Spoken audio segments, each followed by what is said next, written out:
Hello दोस्तों, स्वागत है आपका फिर से एक और नए वीडियो में। और आज के इस वीडियो में हम एंट्रेंस एग्ज़ाम 2021 के लिए फिजिक्स से हम इम्पॉर्टेंट क्वेश्चन के बारे में डिस्कस करेंगे।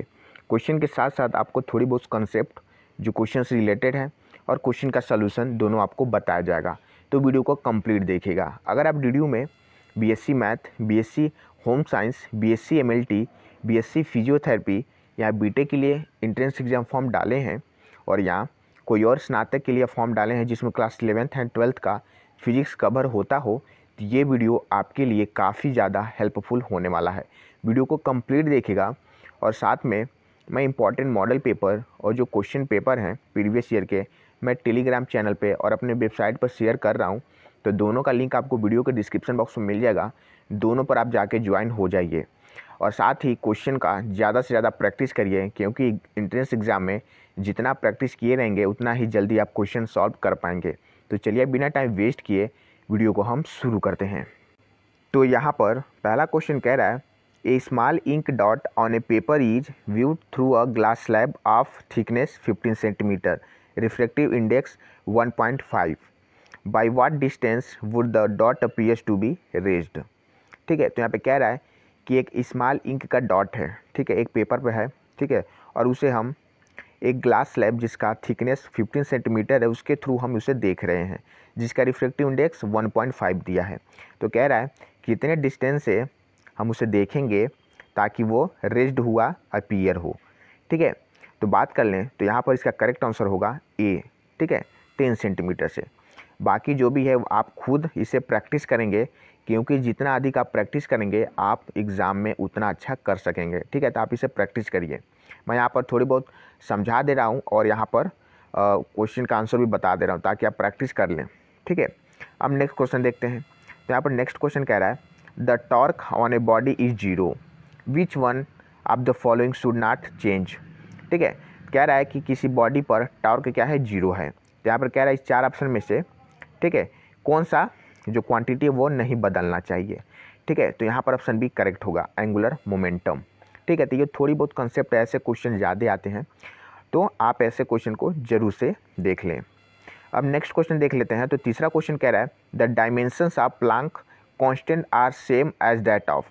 ठीक है, जो प्लैंक कांस्टेंट का डायमेंशन होता है इन चारों में से किस चीज़ का जो डायमेंशन होता है सेम होता है, यानी दोनों सेम होते हैं। प्लैंक का जो डायमेंशन होता है, ठीक है, और फिर या इसमें से चार ऑप्शन में से कौन सा वो क्वांटिटी है जिसका डायमेंशन प्लैंक कांस्टेंट से इक्वल होता है, ठीक है, सेम होता है। तो यहाँ पर थर्ड में ऑप्शन बी आपका करेक्ट होगा, एंगुलर मोमेंटम। ठीक है, अब चौथा क्वेश्चन देख लेते हैं।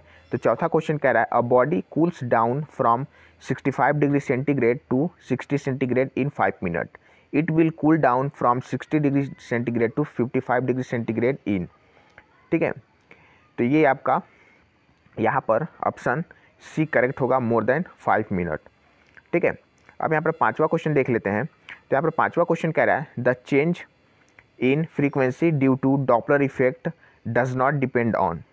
ठीक है, तो यहाँ पर पांचवा में ऑप्शन डी करेक्ट होगा, separation between the source and the observer. ठीक है, अब नेक्स्ट क्वेश्चन देख लेते हैं। तो यहाँ पर छठवां क्वेश्चन कह रहा है, the average kinetic per mole of hydrogen at given temperature is. ठीक है, तो यहाँ पर छठवां में ऑप्शन ए करेक्ट होगा, equal to that of oxygen. Next question कह रहा है सातवां, the excess pressure inside a soap bubble is 3 times that inside a second bubble. ठीक है, the ratio of volume of first bubble to that of second. तो यहाँ पे कह रहा है कि कोई एक सोप बबल है, ठीक है, उसके अंदर का जो एक्सेस प्रेशर है वो 3 टाइम्स वो दूसरे वाला सेकेंड बबल है उससे है। ठीक है, यानी 3 टाइम्स उससे ज़्यादा है। ठीक है, तो यहाँ पे कह रहा है कि जो रेशियो होगा फर्स्ट बबल का वॉल्यूम का, ठीक है, यानी फर्स्ट बबल का जो वॉल्यूम का रेशियो होगा और सेकेंड बबल के वॉल्यूम का रेशियो वो कितने प्रोपोर्शन में होगा, कितने। तो यहाँ पर सातवां में ऑप्शन ए आपका करेक्ट होगा, 1:27। ठीक है, फिर यहाँ पर आठवां क्वेश्चन कह रहा है, if a wire is stretched to 4 times its length then the specific resistance of the wire will be. ठीक है, तो आठवां में ऑप्शन डी करेक्ट होगा, रिमेन्स द सेम। ये एक कंसेप्चुअल क्वेश्चन है। ठीक है, फिर आप नेक्स्ट क्वेश्चन देख लेते हैं। तो नेक्स्ट क्वेश्चन कह रहा है यहाँ पर, the potential on the hollow sphere of radius 1 metre is 1000 volt. ठीक है, then potential at 1/4 metre from the centre of the sphere is. ठीक है, कह रहा है कि एक हॉलो स्फीयर है जिसका रेडियस 1 मीटर है। ठीक है, तो उसका पोटेंशियल यहाँ पर 1000 वोल्ट है। तो कह रहा है कि पोटेंशियल क्या होगा, ठीक है, 1/4 मीटर, ठीक है, उस जो स्फीयर पहले यहाँ पर दिया हुआ है उस स्फीयर से, ठीक है, उस स्फीयर के सेंटर से 1.4 मीटर अगर हम के दूरी पर अगर हम निकालें पोटेंशियल डिफरेंस तो कितना होगा। ठीक है, तो यहाँ पर आपका ऑप्शन ए करेक्ट होगा, 1000 वोल्ट। ठीक है, अब नेक्स्ट क्वेश्चन देख लेते हैं। तो 10वां क्वेश्चन कह रहा है the de Broglie wavelength of a particle with mass small M and kinetic energy capital K is. ठीक है, तो ऑप्शन ए करेक्ट होगा, h/√2 m/k। ठीक है, अब नेक्स्ट क्वेश्चन देख लेते हैं। तो यहाँ पर एक 11वां क्वेश्चन कह रहा है two identical cells whether connected in parallel और in series give the same current when connected to an external resistance 1.5 ohm. Find the volume of internal resistance of each cell. ठीक है, तो यहाँ पर 11वां में ऑप्शन डी आपका correct होगा, 1.5 यहाँ पर ओम दिया हुआ है। अब यहाँ पर 12 नंबर का क्वेश्चन देख लेते हैं। ये कह रहा है a wire of length capital L metre carrying a current capital I ampere is went in the form of a circle. The magnitude of the magnetic moment I is equal to. ठीक है, तो यहाँ पर option D correct होगा, capital L square into I/4 pi. ठीक है, तो ऐसे एग्ज़ाम में क्वेश्चन आते हैं। ठीक है, ये जो क्वेश्चन है वो टफ नहीं है। ठीक है, काफ़ी इजी है। कंसेप्ट आपका क्लियर हो और आपने प्रैक्टिस किया हो तो आप अच्छे से सॉल्व कर पाएंगे। ठीक है, नेक्स्ट क्वेश्चन देख लेते हैं। तो ये कह रहा है 80 railway wagons all of same mass m into 10⁻³ kg are pulled by an engine with a force of 4 into 10⁵ newton. The tension in the coupling between 30th and 31st wagons from the engine is. ठीक है, तो यहाँ पर ए correct होगा, 25 into 10⁴ Newton. ठीक है, यहाँ पर 14 नंबर का क्वेश्चन देख लेते हैं। ये भी काफ़ी इजी है। कह रहा है consider the situation shown in the figure. The straight wire is fixed but the loop can move under the magnetic force the loop will be. ठीक है, यहाँ पे जो स्ट्रेट वायर है ये फिक्स्ड है। ठीक है, और कह रहा है कि जो लूप है, ये वाला जो लूप है, ठीक है, वो मूव कर सकता है मैग्नेटिक फोर्स के थ्रू। ठीक है, तो यहाँ पर कह रहा है कि जो लूप होगा वो कैसा होगा, स्टेशनरी होगा कि वायर के टुवार्ड्स मूव करेगा कि उससे दूर मूव करेगा या रोटेट अपने एक्सिस के अबाउट रोटेट करेगा। ठीक है, तो यहाँ पर 14th में आपका ऑप्शन बी करेक्ट होगा, मूव टुवार्ड द वायर होगा। ठीक है, नेक्स्ट क्वेश्चन कह रहा है two forces of magnitude capital F have a resultant of the same magnitude F।